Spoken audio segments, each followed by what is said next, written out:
വഴിയില്ലാതെ ഞാൻ അലഞ്ഞ് നടക്കുമ്പോൾ മനസ്സിൽ തോന്നിയൊരൈഡിയ. പുഴയിൽ കിടക്കുന്ന മണലുവാര്യങ്ങു മറിച്ചു വിറ്റെന്നാൽ കോടിയാ. മണലുവായന്റെ ടിപ്പർ പായുമ്പോ റോഡിലുള്ളവർ ഓട്ടമാ. നിന്റെ തള്ളയ്ക്ക് വായു ഗുളികയ്ക്ക് പോണതാണോന്ന ചോദ്യമാ. കണ്ണു വെട്ടിച്ച് കണ്ട വഴിയെ ഞാൻ മണലുമായങ്ങു മായുമ്പോൾ കയ്യും നീട്ടിയങ്ങ് റോഡിൽ നിൽക്കണിയ സൈ ചാണ്ടിയും കൂട്ടരും. നീട്ടിയ കയ്യിൽ നോട്ടൊരെണ്ണ ഞാൻ ചുരുട്ടി മടക്കങ്ങ് കൊടുത്തപ്പോ നന്ദിയോടൊരു നോട്ടം നോക്കിയിട്ട് എസൈ എങ്ങോട്ട് പോയടാ.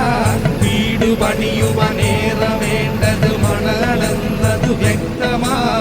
ഇന്ന മണലിന്റെ റേറ്റ് കേൾക്കുമ്പോ ബോധം പോയത് സത്യം.